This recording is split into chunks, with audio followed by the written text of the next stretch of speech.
I'm going to share with you. I'm going to share with you what decolonization means to me, and I think it's a very difficult question, and I think it involves several dimensions. So one has to do, as an academic, one has to do about reflecting on colonial legacies, being critical about Eurocentric perspectives and the ways in which we produce knowledge and the kind of theories we use to understand social phenomena. That is one stage or dimension. The second one that I think is important is about preserving indigenous knowledges and valuing indigenous needs, knowledges and practices, something that has been to some extent denied in some parts of my country, for example. And I think it's a very important issue, recognizing, valuing, and preserving indigenous knowledges. Also, it has to do with recognizing alternative knowledges, and this connects very well with the idea that there isn't just one knowledge, but there are several knowledges, and we can value in the university, for example, different types of knowledges. And the third one, and I'm going to stop here, has to do with acting and being an active academic regarding decolonization and decolonizing university.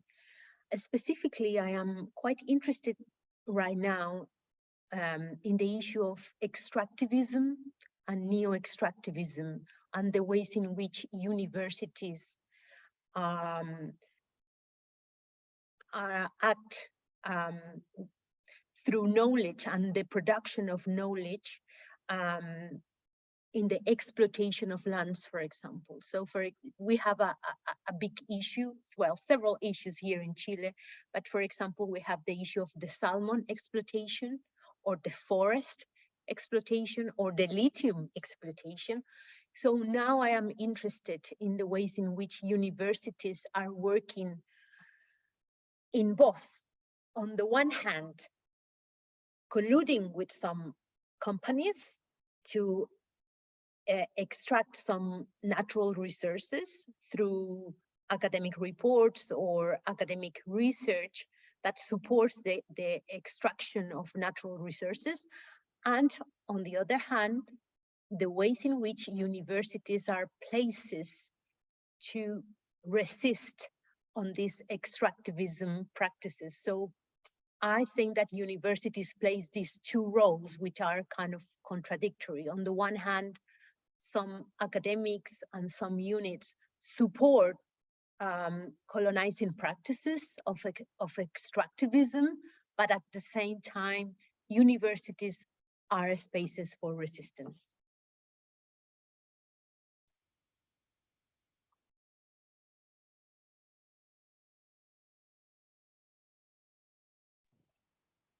Great. Farid, do you want to jump in? Yes, okay, thank you, Jack.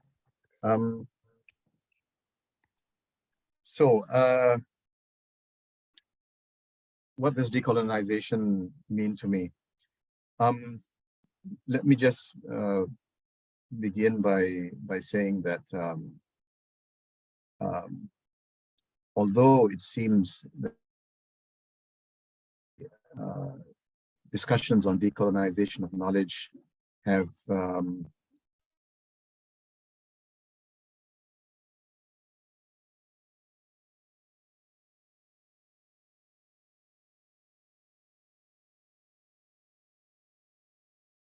I think he's broken off.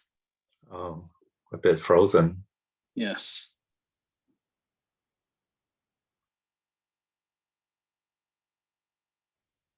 That's what we need to decolonize too, is internet traffic around the world and the temporal resources that comes with it. So who is hogging up the bandwidth? yes. Well, while for you this Riyad, coming. Yeah, let jump me in. just Yeah. go in. Couple of things. First of all, it's such a pleasure to be here, and thank you for everyone being here. And it's so nice to be here with Carolina and finally meet Syed Farid Alatas, a big fan of his work. So before I answer what does the word decolonizing mean, I think we have to ask 4 questions. Who? The W question, as Walter Minola and Catherine Walsh puts it. Who, where, why, and how. Who, where, why, and how. And in my own work, there is no such thing as one way or one meaning of decolonization. And actually that's perpetuates modernity when we suggest that there is a singular meaning of decolonization, because it assumes a universality project. So where, who, why, and how, I think connects to your question, Jack, that you posed to us, is who are we and why are we doing this work? So for me, what became salient is most of my life, my childhood was spent in the Middle East in Kuwait. So I grew up in Kuwait. My parents are migrant workers from Bangladesh who used to come to Kuwait to work. And so my dad had to renew his contract every year for 30 years. So every year we weren't sure if we were going to stay. So I grew up in Kuwait. I went to a British school. So I was surrounded by Bengali culture at home. And when I went outside the house, it was Arabic culture, Arabs. And then on top of that, I went to a white British school. And I recall one, and those of you who are in Britain are very much familiar with A levels. So I took A levels. And I remember in the A level question in physics, I was asked a question where I was having a really hard time answering that question. And the question was about convection currents and heating in the house. And the picture that was given was of a house that has the thatched roof like this, and talking about heating systems. And I don't know why at that time I was having such trouble answering that question. So, I mean, suffice to say, many years later, it hit me that I was growing up in Kuwait, where it's a desert.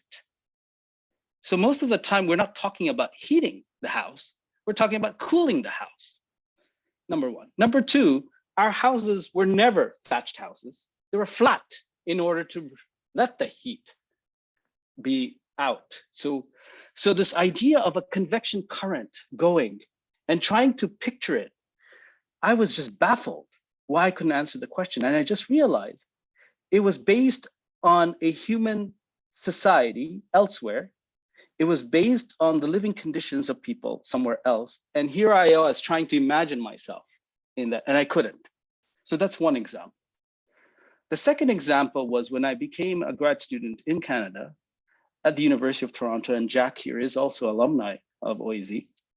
I remember taking classes that I was profoundly impacted by Cree and Métis scholars who were our teachers.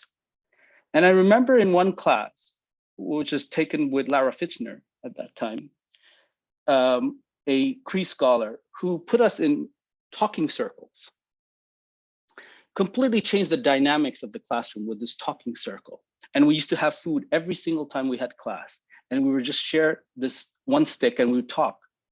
And I remember this was the most profound learning experience I've had in my life, where I felt like it was knowledge that was based on our experiences, but also the way we complicated each other's knowledges. But more importantly, I was reminded that colonization was far from over, because according to the Métis and Cree, we were white settlers. We're settlers ourselves who are coming from all over the world. And so this idea of post-colonial theorizing was challenged for me, and realizing how I, as a settler, was implicated in white settler colonial relationships. So those two things. One was the experience as childhood, not being able to answer a standardized exam question. And number two, then seeing what a decolonial methodology could look like in the classroom by Indigenous scholars, made me question the kinds of knowledges as well as the ways of being that I have been socialized in. And so that's what's been the instigator for most of the work that I do today. So I'm not going to answer the question, what does decolonization mean? Because I think it's a contested topic.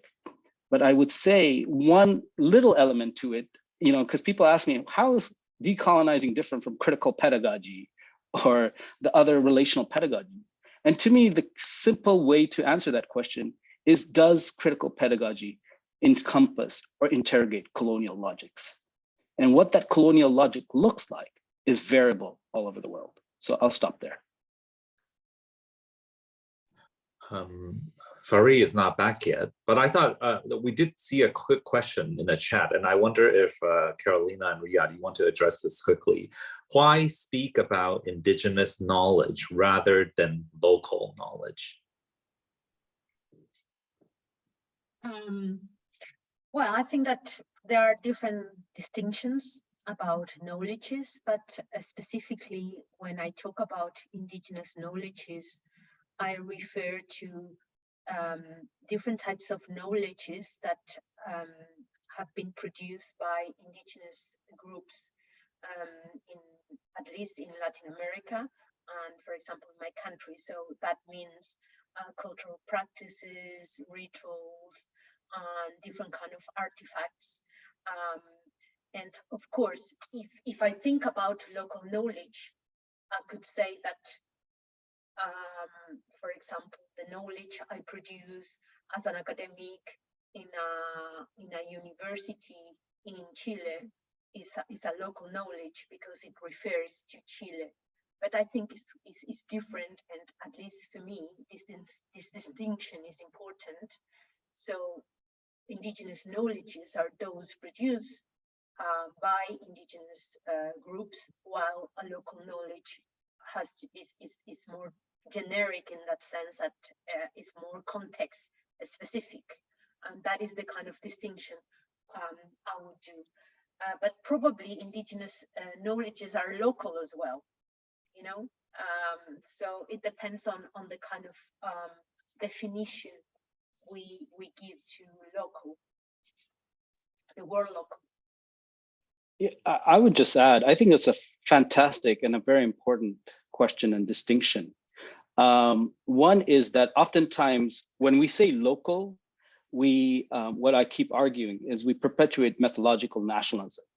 We try to understand society as if it's bounded in a national container. So we could say local knowledge in the UK is basically anything that's in the UK borders, right?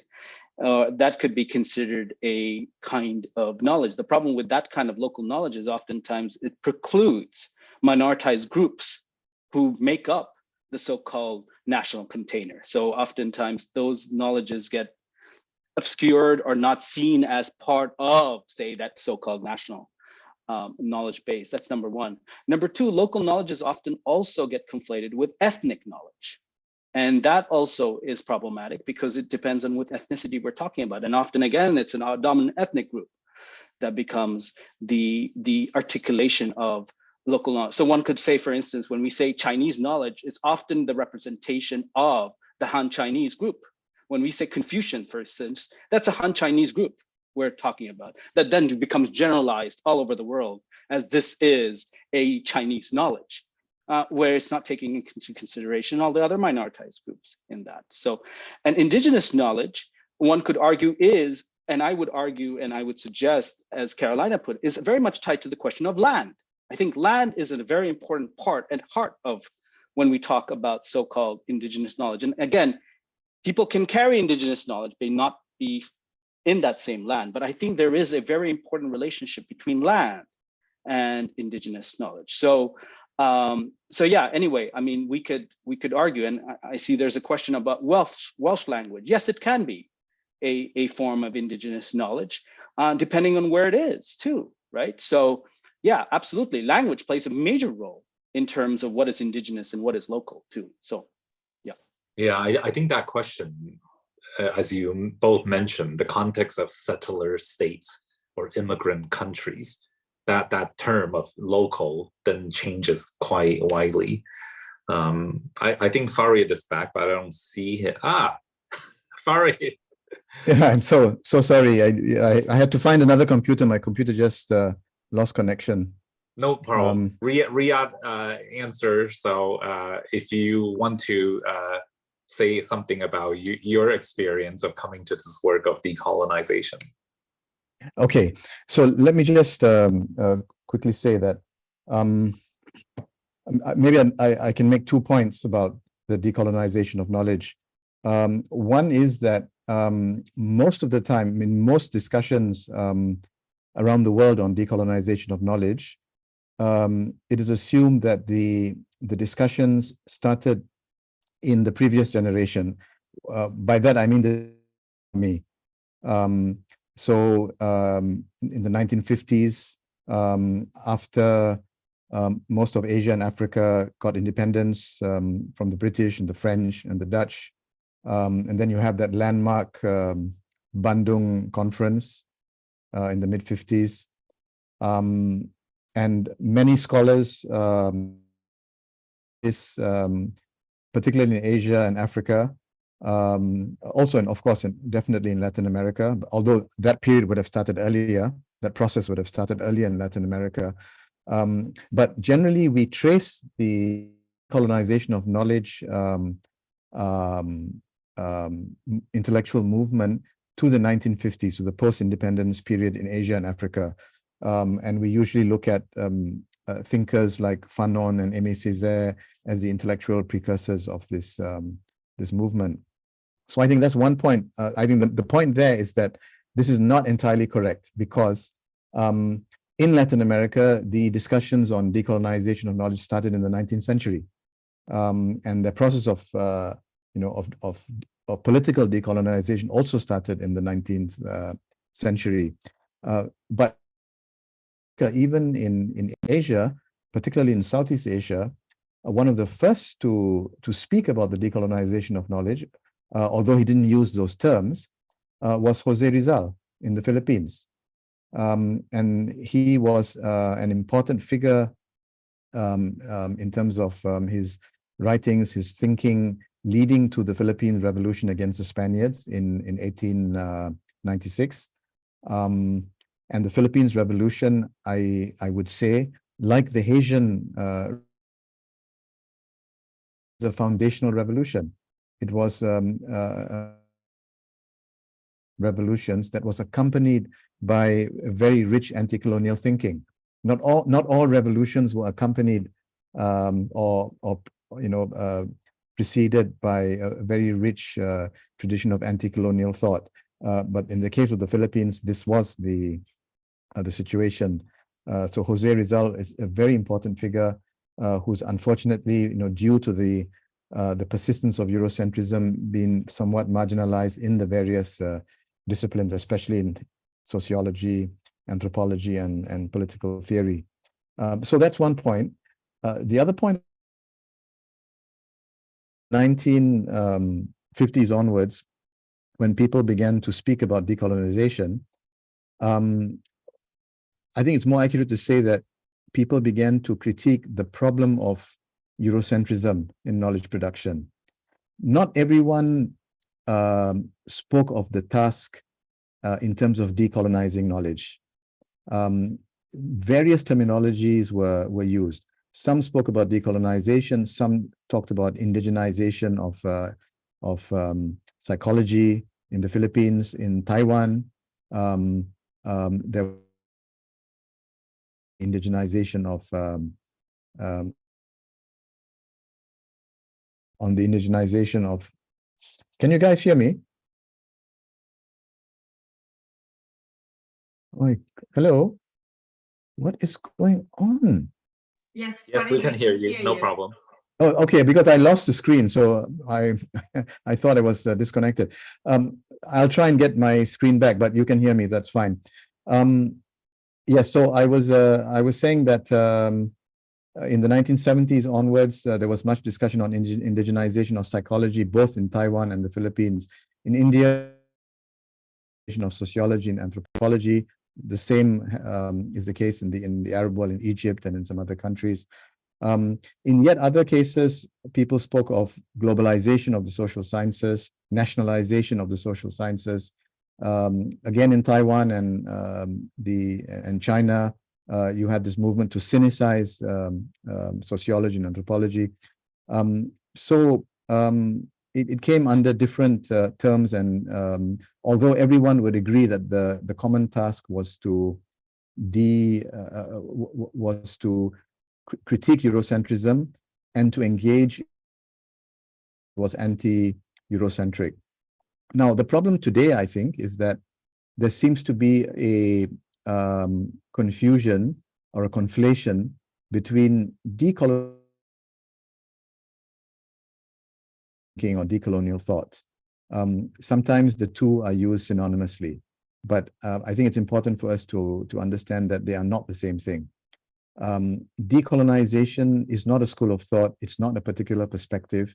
It is an umbrella category that refers to various efforts to critique Eurocentrism and to generate alternative forms of knowledge.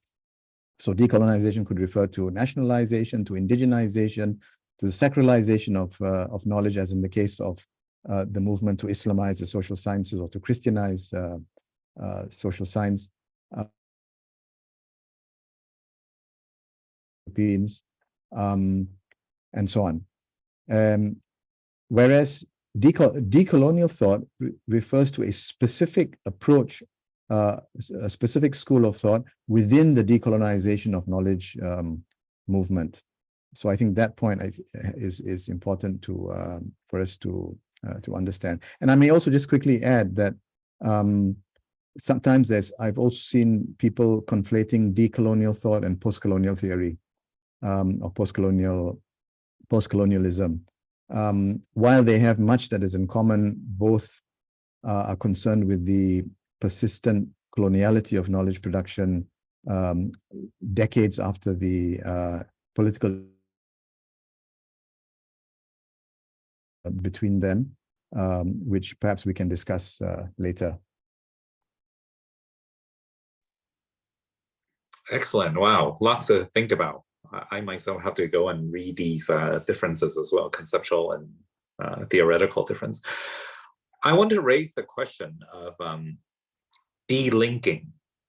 So this is an issue that certainly, Latin American scholars spoke often about under dependency theory of delinking.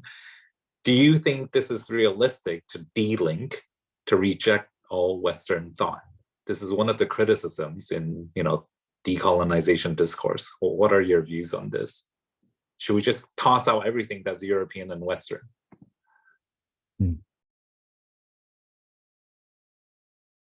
Shall I start? Nobody else wants to? Great, go ahead. Okay, so my take on this is that delinking is not only practical, but it's not desirable. I think if you understand by delinking, tossing out, as you said, Jack, everything that's that's Western. I think that to me that would constitute a form of native extreme as Eurocentrism, the other extreme of Eurocentrism. I don't think our task should be to delink. Our task should be to engage in autonomous knowledge production. So Western knowledge should be placed in its proper perspective as local knowledge. Western knowledge is local knowledge, as are other knowledge traditions. And we should approach Western knowledge outside of the context of intellectual imperialism, of mental captivity, of academic dependency. Our approach to Western knowledge should be outside of those structures. And we should engage in knowledge creation in a way that that allows us to remain intellectually autonomous. So the problem is not Western knowledge. The problem is Eurocentrism. The problem is our imitation of Western ideas, our domination, of Western, and more specifically American, French, British intellectual research agenda, and the fact that we follow the intellectual fashions in the West. I remember when I was a student, a graduate student in the 1980s in the US. Topic of civil society became very fashionable in sociology and political science. And subsequently, a few years after that, it became a very popular topic elsewhere in the world. And after it fell out of fashion in the US, it also fell out of fashion elsewhere in the world.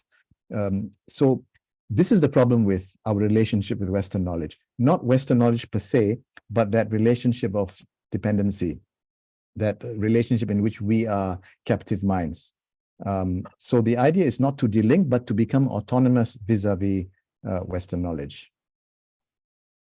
Yeah, I want to add with what Farid had said, a couple of things. One is, I think we need to, delinking means many different things too. So I don't think delinking means complete rejection. Delinking to me, to some extent, is to open up possibilities for knowledges that have not been able to, who have been restricted, let's put it that way.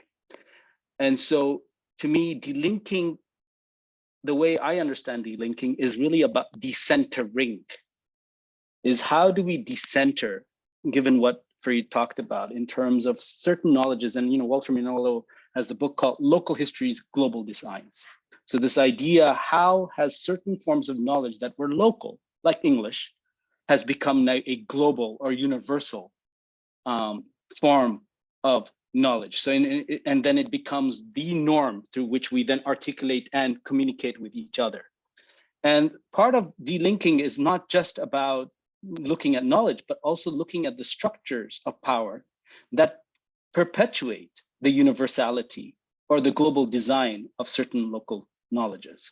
So what is it about, for instance, the role of rankings is just one contemporary example, or the ways in which academic legitimacy is perpetuated by having certain forms of knowledge being published in particular types of journals, in particular languages. As Prudence Chu says, the SSCI syndrome, how that perpetuates the universality. How students, for instance, do resist the so-called delinking from Eurocentrism because they're very concerned in terms of whether or not their credentials will have global currency. So how is the global economy tied to privileging particular types of knowledges also becomes a barrier in it. And, like someone just posed the question about PISA. I mean, PISA is a great example of how assessment tools can also have particular biases embedded in it that perpetuate particular notions of what constitutes a human being and what is our relationship between human beings and the rest of the world. So anyway, I'm going to stop there, but I don't think it's the idea is, as Farid said, a rejection. We can't. We're all mixed knowledges, by the way. How can you? It's like chicken and egg. How can you separate them, right? So anyway, I'm going to stop there.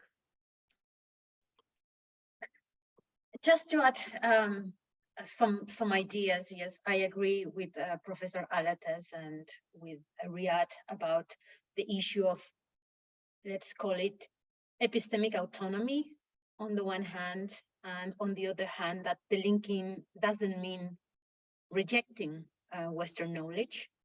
And so I think that I agree with these two ideas. And I would like to add that Walter Mignolo and Catherine Walsh have been using the concept of the linking, especially Walter Mignolo. And I think that their ideas are related to the issue of producing these spaces for resistance, epistemic resistance, and valuing, for example, different types of knowledges that emerge in different types of contexts, which are not necessarily Western contexts. So at least in the Latin American literature, you will find the concept of border thinking, for example, which is a type of knowledge that is produced in the borders. Yes, that means the periphery.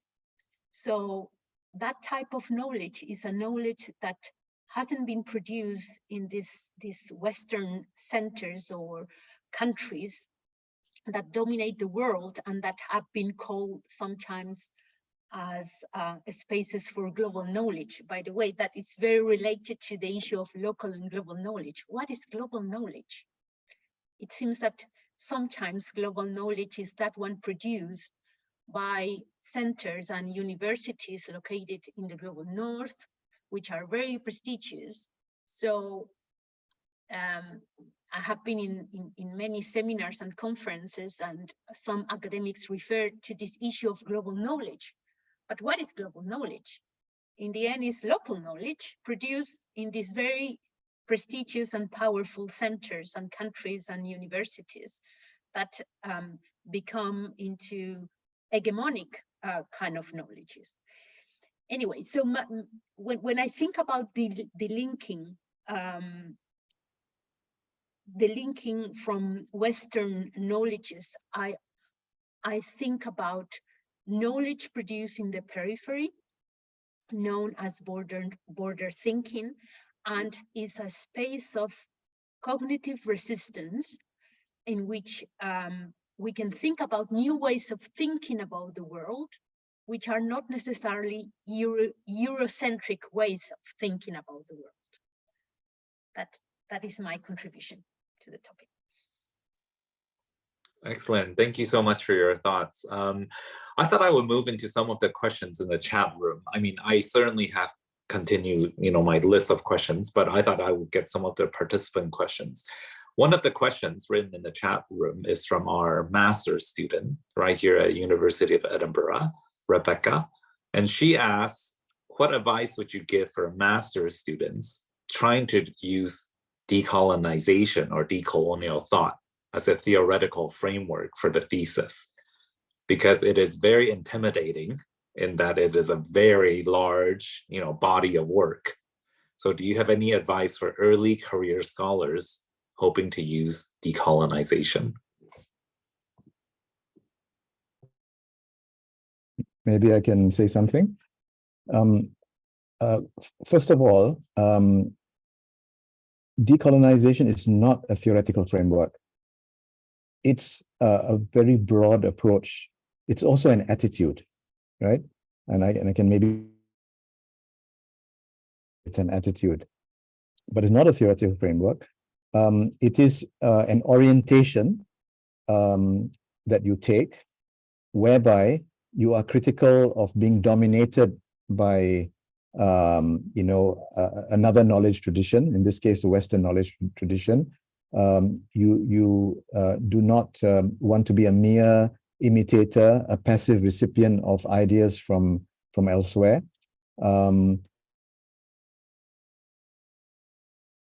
You don't want to restrict your source of concepts and ideas to the Euro-American or the Anglo-Saxon tradition, and so on and so forth. This is what decolonization means. Now, to actually to practice decolonization in terms of your research and writing, you need to start with a specific topic. You need to start with specific, research questions. When you have a specific topic, let's say if you are, let me give you a very simple example. You want to study migration, right? Now, if you do it in the Eurocentric way, then you will begin with theories of migration and concepts of migration that are established in Western scholarship, in American scholarship. In the Philippines, I think we have somebody here from the Philippines. If you are thinking in a non-Eurocentric way, you'll be looking at local discourse. You'll be looking for local concepts of movement of people. In other words, local concepts of migration. And you may discover that in the different local communities in your particular country, you will find various concepts of the movement of people, of migration, which differ from what you find in the theoretical literature that emerged from the United States, for example. This is how you begin to decolonize, to not accept the received tradition uncritically, to look at local sources of ideas, and then to do the empirical research on migration based on your discovery of these local concepts. I mean, I put it in very simple terms, but I hope it gives you an idea of what we need to do. I just want to quickly add a couple of things. I agree that to some extent decolonization is an attitude, but I think it's more about a way of being, which interconnects with what Farid's talking about. Oftentimes what happens is that we forget that decolonization is an embodied experience, not an intellectual something mind supremacist. So it's not just something that happens here, but it's been happening all over. And that's where the question of it being a verb rather than just simply a noun. So with that said, I think one of the things we need to consider as we're thinking about, say, for instance, a dissertation, is not only the topic, but also the subjects who you might be working with. In other words, the participants, for instance, if you do some kind of empirical work. So the question is not just about what theories you use to frame or understand the phenomena, but also the way you are being with the phenomena, the way you are being with the participants. So in other words, are you developing relationships? Are you doing what Carolina talked about, extractivism, which is very common, whereas oftentimes global North theories are used to extract knowledge, churn out, use global South subjects or global South context to churn out theories, again, to privilege the global North, for instance, is one example. And if you're looking for some ideas, I would highly recommend reading Linda Tuhi Weiss-Smith's book, Decolonizing Methodologies, just to give you a sense of some of the frames you could use, not just to interpret, but rather asking, why are you doing the research and how you go do it, not just the way you just interpret a particular phenomenon. So I'll just stop there. That is a wonderful book, by the way. I have learned so much from that book. I think my advice is that I agree with the fact that these are huge theories, and I think that distinctions are important. So first of all, I think we need to come back to the distinction between post-colonial theories and decolonial thinking, for example, or decolonial theories. We will see some emphasis, for example, in one theory or another one. And so first of all, I think that we need to be clear about what these theories are and what are the main key issues that they deal with. The second one has to do with the topic, for example. When you mention, I think it's transnational education you are referring to. There are many possibilities there, and I'm going to provide an example. One way of examining or using decolonial theories, in my case, because I draw on decolonial theories, is reflecting on the ways in which we use theories imported, and we import theories from the global North to think about the educational system in Latin America or in Chile, for example. I think someone was mentioning the issue of the PISA test. Yes, that is a test that has been produced somewhere else, and we use it here in Chile, and we use it in Latin America. And I don't think we can deny the power of that knowledge. I think it's important to take into consideration these metrics and this type of tools, but also we need to be aware about the needs of our own context. So depending on the topic you are working on, first of all, I will have clarity about the type of approach I want to use. And of course, exactly as Riyad mentioned, you need to think about the methodology and the ways in which methodologies reproduce a way of producing knowledge. And so methodologies and epistemologies are very interconnected issues.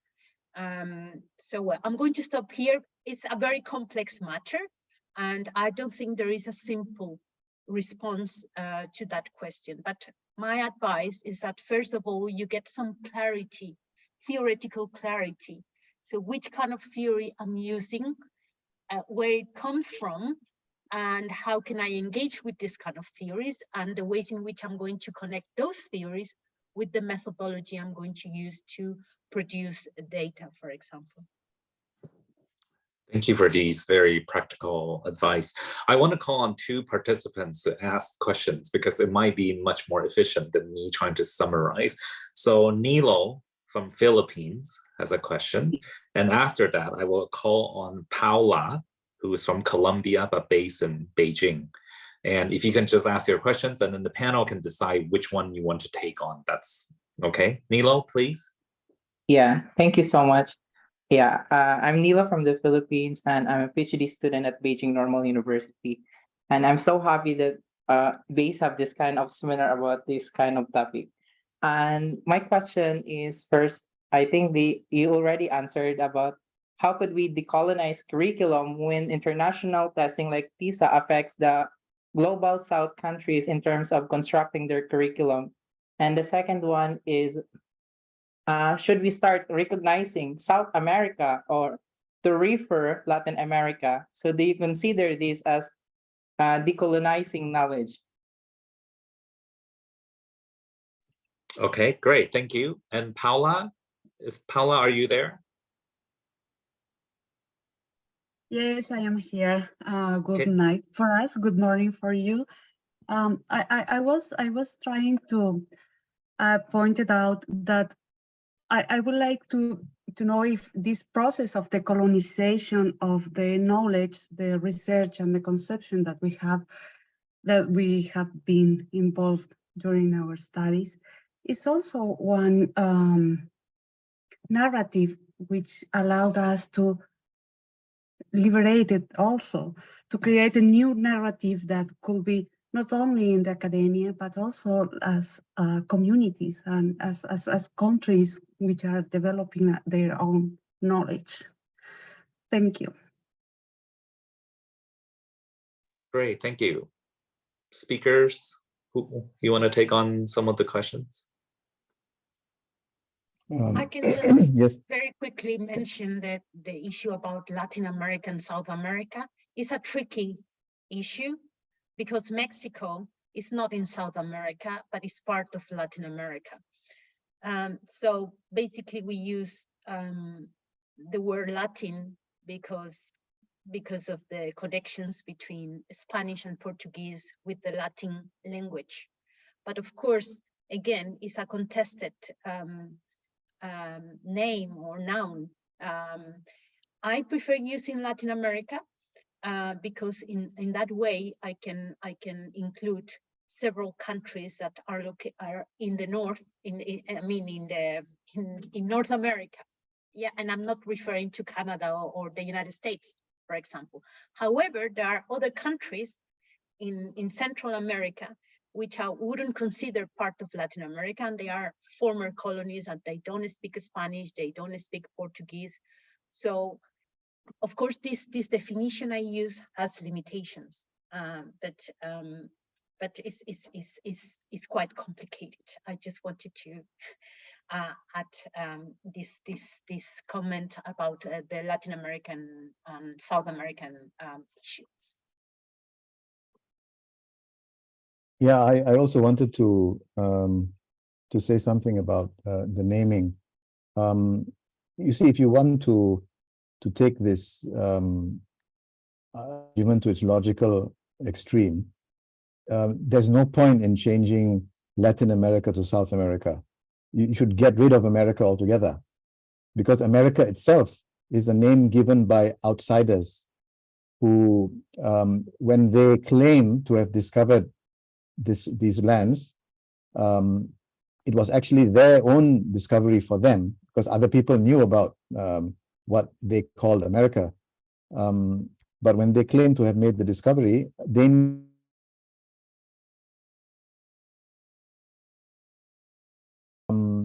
the same thing, you know, I think Nilo goes for the Philippines. And there is a movement in the Philippines to change the name of the Philippines to, I think one of the suggestions is Maharlika. Now, what I want to suggest is it's interesting to talk about renaming, but the change in names, I think, is superficial. You may change the name, but are you really changing the way of thinking? Are you decentering knowledge? Are you de-imperializing knowledge? Are you dismantling the structures of intellectual imperialism and academic dependency? Goes for the use of language. I don't accept the view that English is the problem as far as decolonization is concerned. After all, in India, in the Philippines, English is a local language. English has become a local language. Even in Malaysia, English is a local language. You can think in a decolonial way and write in a decolonial way in English. On the other hand, you may not know English, you may only know Japanese, you may only know Korean, you may only know Indonesian, but your writing and thinking can be thoroughly colonial, can be thoroughly Eurocentric. So although I do support movements to write and research to publish in various languages for the sake of communication and also for the sake of, but let us not imagine that changing the language will change the mentality. I would somewhat disagree with Farid about language. And so again, we come from different schools of thought.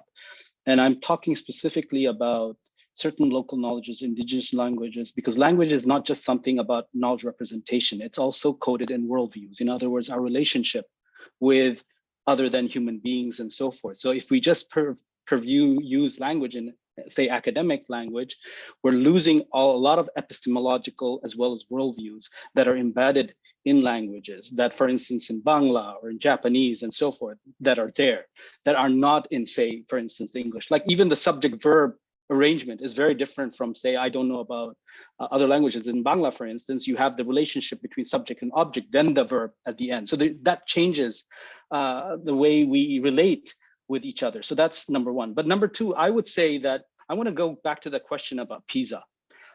So there are many ways to interrogate PISA, and I've been doing work around global testing regimes for a while, particularly in the higher ed sector. And so if you were to use let's say a decolonial, I would say more anti-colonial thought, there's the way of thinking about it in terms from a materialistic perspective. So this is the other thing, decolonization, there are many elements to it. There's the economic one. If you look at the history of decolonization, there's the economic logic, the ways in which coloniality get reproduced. Then there's the cultural logic in the ways in which coloniality gets reproduced. And so we're talking a lot about in terms of academic knowledge as a cultural. But in terms, so you could look at PISA in terms of its economic repercussions or its material impact in terms of how certain kinds of economies are privileged over others, or some kinds of knowledge systems are being privileged by others in terms of, that's one way of looking at it. The second is interrogating the philosophical assumptions of PISA itself. In other words, the idea of assessment, the idea that this assessment can be then used universally, that in itself, the logic of assessment can be interrogated using decolonial thinking, right? So there's the question of impact, in other words, the material consequences, but also in terms of the philosophical assumptions. Then you can even use a post-colonial framework. And a post-colonial framework, in my opinion, is really a lot about, brings in the whole notion of colonial discourse theory. In other words, what are the assumptions in the languages in which PISA is perpetuated or assumed that we can interrogate by looking at the kinds of discursive ways in which it is produced. So anyway, I'm just going to share that in terms of just looking at the PISA example. And Jack, can I add something about the question posed by Paola? I think and the work of with communities. I have been doing some research in the last years about the ways in which Latin American universities work with indigenous communities. And I have came across incredible experiences. So I think that universities in Latin America have a very important role in working with indigenous groups, not only in order to value their knowledges and practices, but also in order to collaborate and there is a lot of there are a lot of developments regarding indigenous universities, for example. There are incredible examples in Ecuador, in Colombia, in Chile, in Bolivia, in Peru, Brazil, Mexico, in which universities are actively involved with local communities, including indigenous groups, so as to preserve their cultures, practices, knowledges, but also in order to critically reflect on the ways in which the environment, for example, is being damaged. So there are a lot of activist groups within indigenous groups, and they are working in some cases with universities so as to resist to these extractivist practices. And I think that there is a lot to do there. We need more awareness within the university in order to work more closely with our communities. That is a very important task for Latin American universities. Jack, can I also add something to this? Yeah, getting back to Paula's question, I think for me, there are three, at least.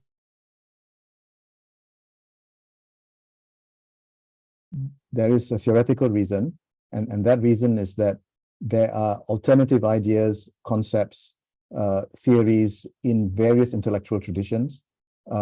If you want, however you understand these different intellectual traditions, these non-Western intellectual traditions, in religious terms, for example, the Islamic tradition, the Hindu tradition, or in civilizational terms, the traditions of China and so on and so forth. There are so many intellectual traditions. We have been extremely parochial in the sense that we restrict our.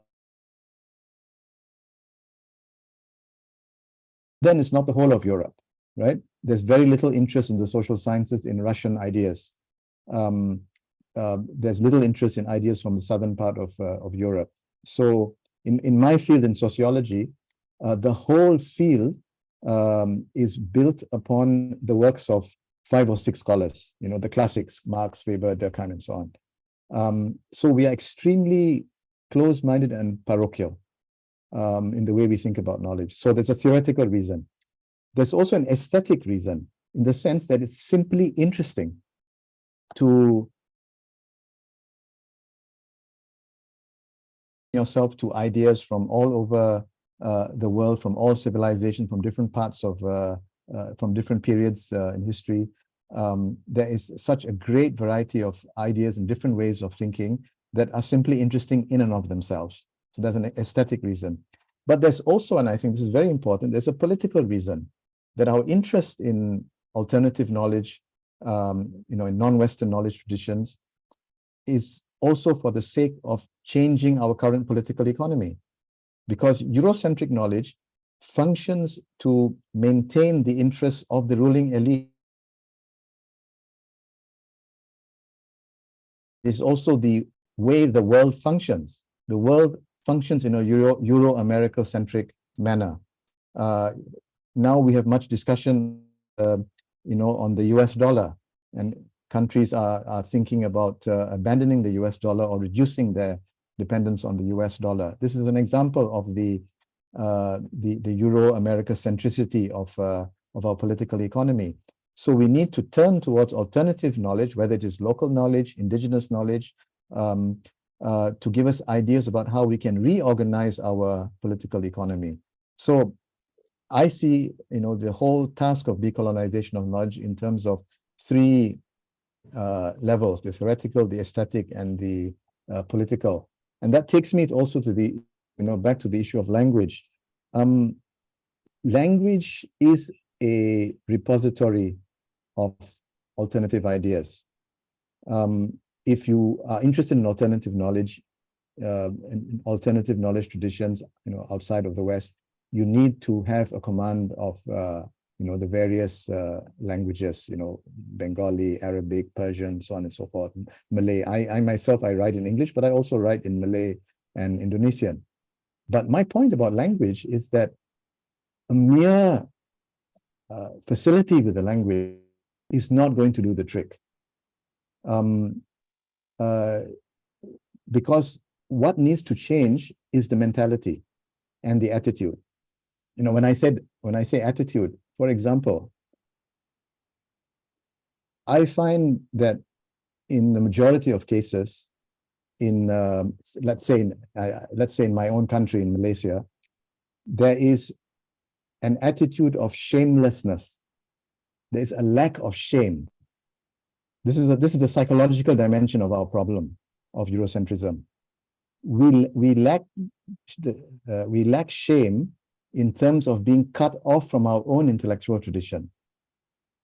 You know, for example, it's very common, you know, for people to feel shameful when they're not able to speak their local language. But we don't seem to have the same shame when we are cut off from our intellectual tradition. That, you know, you are, let's say, a Muslim, but you have no knowledge about Ibn Khaldun, right? You are from China, but you do not know the writings and the works of Lu Xun, the Chinese novelist. You are from the Philippines, but you're not able to look at Filipino history from the perspective of Jose Rizal. So we are alienated from our intellectual tradition, and the problem will not be solved as long as we don't feel the shame of, you know, being alienated.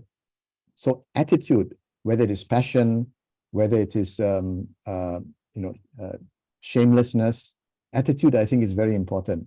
It's only when we have the right attitudes that then, you know, turning to local languages will allow us to decolonize, because not simply use the local language to translate from Eurocentric social science.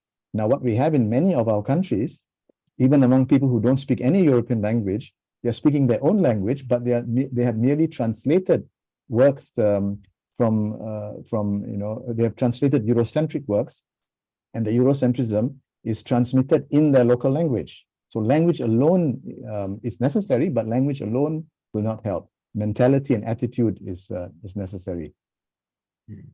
Thank you very much. I mean, I certainly pick up the idea of decentering from all three of you, and also a deeper concept of mentality and attitude beyond simply, you know, superficial changes. We don't have much time left, but I'm impressed that close to 50 people have stayed in for this conversation. What I want to do at the last few minutes, I want to call on the few remaining questions, simply for them to ask and toss it out. The speakers do not have to answer all of them, but for you to get a sense of what people are thinking. So there is a question from Yasin, question from Linsa, Camila, and Juanita. So if the four of you can say less than 1 minute per person, what you would like to ask the panel, we will just toss it out into the open, okay?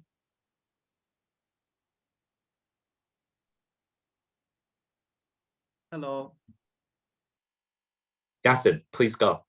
Yes, I think my previous question was addressed by two of speakers, but I would like to ask my next question is about like addressing different disciplines in different languages. For example, just today I was reading something about ethnographical approach in social sciences, math. I found that there is different understanding from who and when this knowledge, I mean, ethnographical knowledge was created or it was founded. But I found that in Persian language, which is my language, I am from Afghanistan, but now PhD student at Northeast Normal University in China, that we try to consider Abu Rayhan al-Biruni, who did the first in the 10th century. He wrote a very important book about the culture of India.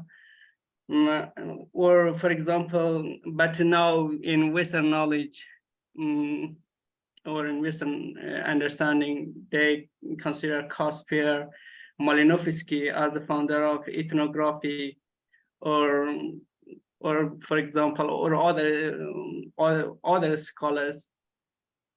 Or for sociology, we try to, in our language, we try to address or to refer to Ibn Khaldun, who was a North African great scholar.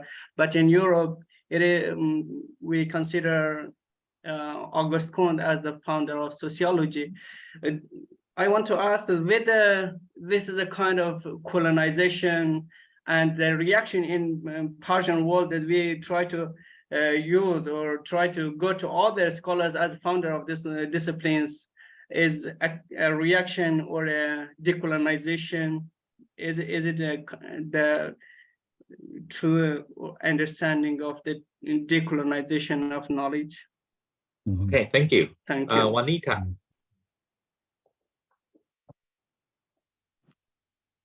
Good afternoon, everyone. Thank you so very much for such an insightful and really thought-provoking engagement this afternoon. I'm from South Africa, and my question is based on whether decolonization is seen as a discipline-based approach. The reason why I'm asking that, for instance, I'm doing research in education, and it's focused on the curriculum based in our schools and where that knowledge is derived from. And so far, I must say it's very much dominated by a Western perspective. And that is why I want to know, like, for instance, democracy in itself is a very Western, a Western terminology or an ideology or whatever you want to call it. So my question is, decolonization, should one put that in specific boxes of for certain disciplines? You know, you remain focused on, like what was mentioned earlier on, the frame or the terminology of delinking.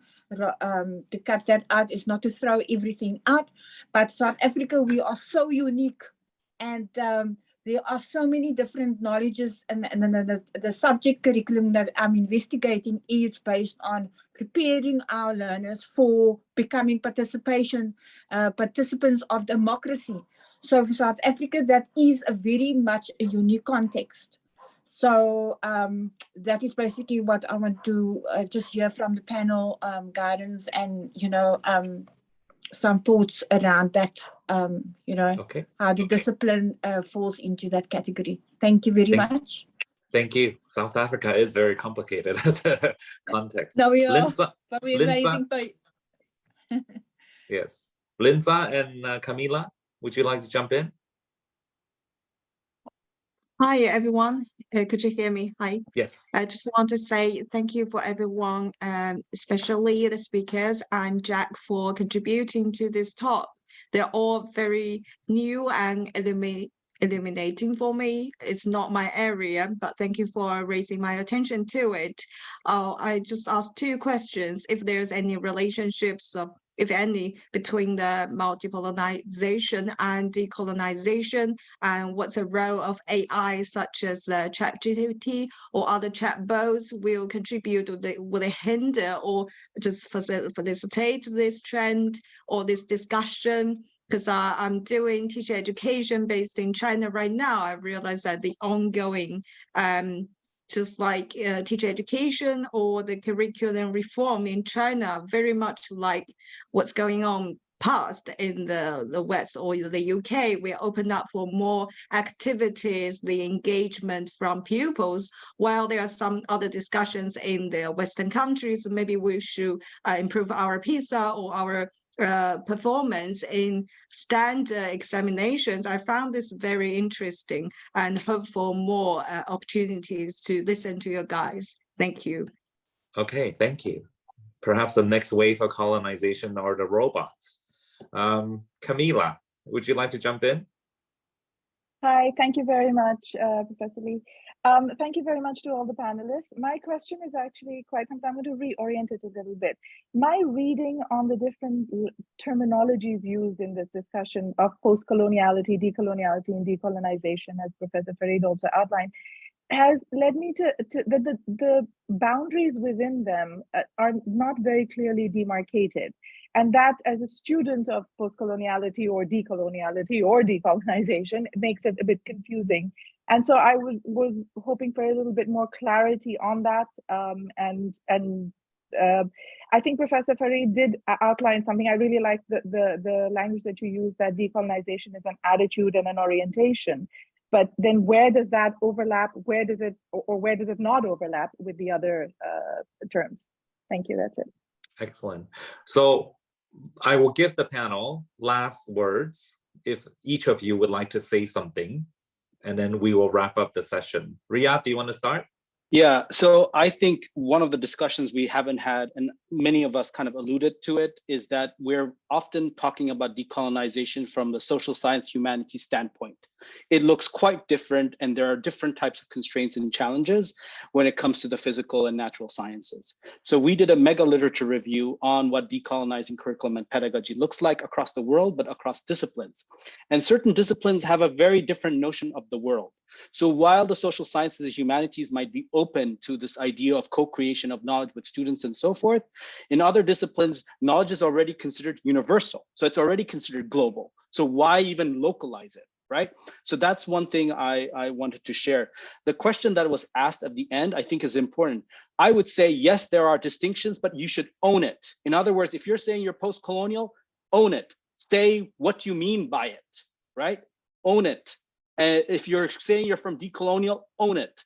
Say how you're distinct from that. So, I mean, yes, we can argue about their distinctions, the ways in which they're articulated, but I think it's really important for anyone who's writing to own where you are coming from, rather than just saying this is post-colonial, this is whatever, right? Anyway, I'll just stop there.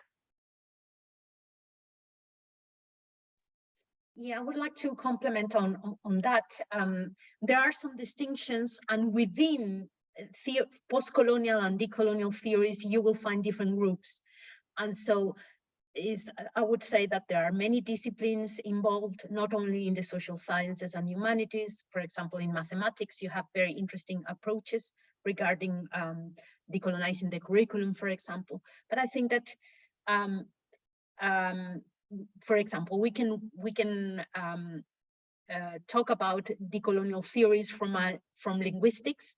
Walter Mignolo is a linguistic, for example. Then you have a lot of sociologists working on decolonial theories, also historians and academics in education. So there are many disciplines, and I would say that both post-colonial and decolonial theories involve this different transdisciplinary or interdisciplinary views. So it's important to not to try to conflate disciplines with decolonial or post-colonial theories. And the last thing I'm going to say regarding decolonial theories, I draw on decolonial theories, and one important matter about, or one important idea about decolonial theories has to do with the colonial matrix of power that was established in the Americas in the 15th century, and that we still have that colonial matrix that exercises powers and distinctions regarding race and labor. And that is a very important matter for decolonial theories in Latin America, for example. But I'm sure that post-colonial theories and other kind of schools around the world will make or will highlight other points. But at least in Latin America, decolonial theories are very focused on the issue of the colonial matrix in the Americas. Just one example. There are many other ideas, of course. Thank you. Farid? With the last question about post-colonialism and decolonial thought. Yeah, just sort of following up on what Carolina had said. Obviously, there are many similarities and overlap between the two orientations, but I think there's some interesting differences. For example, post-colonial theory is far more influenced by postmodernism than decolonial thought is. That's one. Secondly, post-colonial theory tends to locate the problem from the 19th century, whereas for them coloniality begins in the 19th century, possibly because post-colonialism really comes out of the British and French traditions, whereas decolonial thought pushes back the problem to the 16th century with the discovery of America. And with the discovery of America, the entanglement between capitalism, colonialism, racism, genocide, slavery, and so forth. I think they stress this entanglement far more than post-colonial. Post-colonial theory also tends to remain in the area of culture and cultural studies, literature, whereas decolonial thought is more social science oriented, history, sociology, anthropology. And lastly, I think, and this to me is very important and interesting, it seems to me that decolonial thinkers are also committed to centricity of the world, but also to transform the political economy of the world. What Mignolo refers to as the various decolonial options. Whereas I think post-colonial theorists tend to be more more academic or confined to academia rather than involved interesting differences. The first question about the gentleman from Afghanistan, it's I think you raised some very interesting issues. And I think, when you mention Al-Biruni is a 10th century scholar from what is now called Uzbekistan. So he was Uzbek, he was Turkic. Iranians claim he was Iranian, but he wrote in Arabic. And this relates to my point about being familiar with your intellectual tradition. Now, if you wanted to study Hinduism, Al-Biruni spent 13 years in India and studied Indian religion. If you read the English translation of a German work, the English translation of Al-Biruni's work on India, you will be getting a Eurocentric version of Al-Biruni through the translation. For example, talking about Hinduism.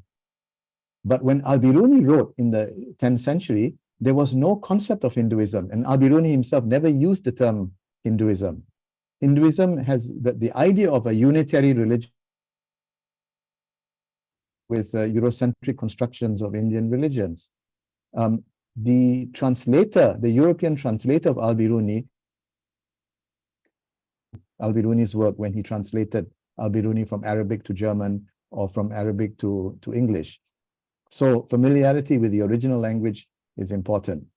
Apart from that, language is important because it's, as I said, a repository of ideas. And the Afghan gentleman, you may be interested to know that Ali Shariati, for example, conceptualized.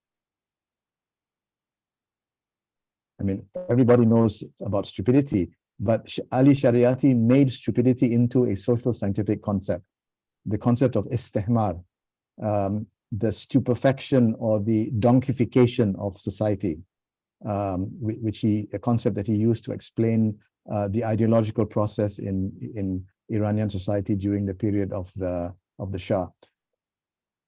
Just examples to show that when you are in touch with alternative intellectual traditions, especially through different languages, you are open to a whole new world of ideas and concepts. And when we are open to these other worlds of ideas and concepts, and we are also at the same time familiar with the classics, with the Western classics, with Western knowledge, we become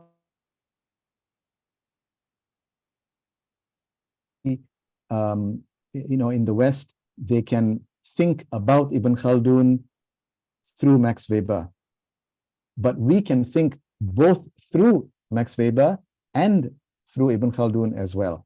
So we are intellectually stronger and more cosmopolitan and far less parochial than Western scholarship.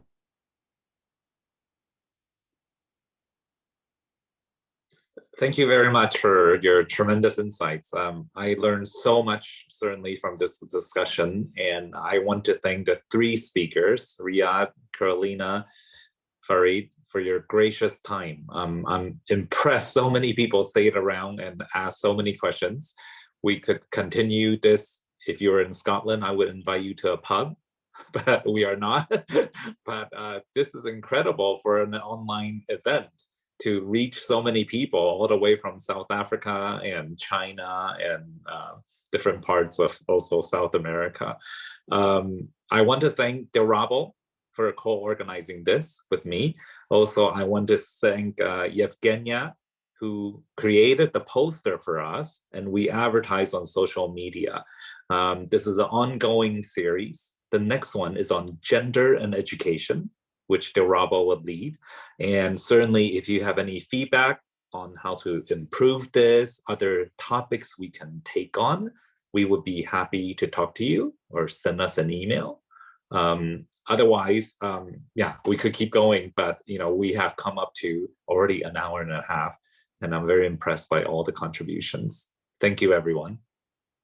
Thank you very much. Thank you very much. Very nice meeting all of you. Take care. Peace. Bye. I enjoyed it. Bye. Thanks a lot.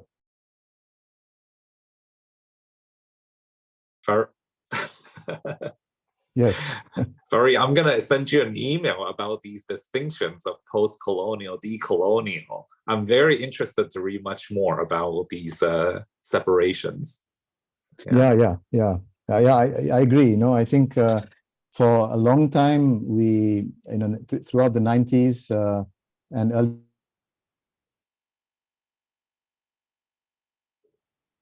later on, that the works of the Latin Americans became translated to English from Spanish, and I still feel that in some conferences that I attend, people think they're just two words, different words meaning the same thing. So a lot of people are not familiar with I think the important distinctions. But I would say one more thing, since Farid's here, is that there's a difference between post-colonial theory, decolonial theory, versus post-colonial studies, decolonial studies. So in post-colonial studies, for instance, people would argue that there are many of the elements that you were talking about in terms of the political economy, the neo-Marxian traditions, those are also part of it. And so really, again, that's why I keep on saying that authors need to claim which traditions they're coming in, which authors or schools of thought they're derived from. But yes, there are historical differences, but also I think people also are caging fields by saying this is this, because as you were saying, Farid, when you're talking about post-colonial theory, you're basically talking a lot about cultural traditions, but then there is also those who do the neo-Marxian work in political economy too, like Ajiz Ahmed, and Ajiz Ahmed would say he is what? A post-colonial studies scholar, right? So anyway, so I was going to add that part too. Anyway, it was a pleasure. I know we can keep going. I'm curious, where would you put Kwang Shin Chen's work? Yeah, I think he's in a. Go ahead, Riyad. No, I would say he's more in the culturalist traditions. Partly because, again, as Farid was talking about earlier, is that a lot of the post-colonial thought came from the certain humanity, particularly humanities dominated, right? Literature as the objective analysis. And if you look at Asia as a method, that's really what he's drawing on, is a lot of cultural text, right? And so that's where again, this is my interpretation, he or she, I forget, would suggest something otherwise. Yeah, certainly, because Chen Guanxing speaks about the whole thrust is inter-Asia cultural studies. Yeah, there were large segments in his books about certain novels. That's when I get really lost. Yes. Because as a social scientist, I'm not used to that. Yes. Yeah.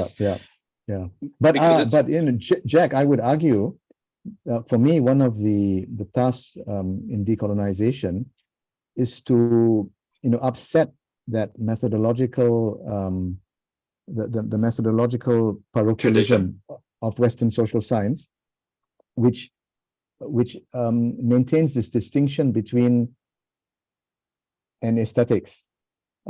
For example, science is restricted, scientific methodology is restricted to induction and deduction, the so-called scientific method.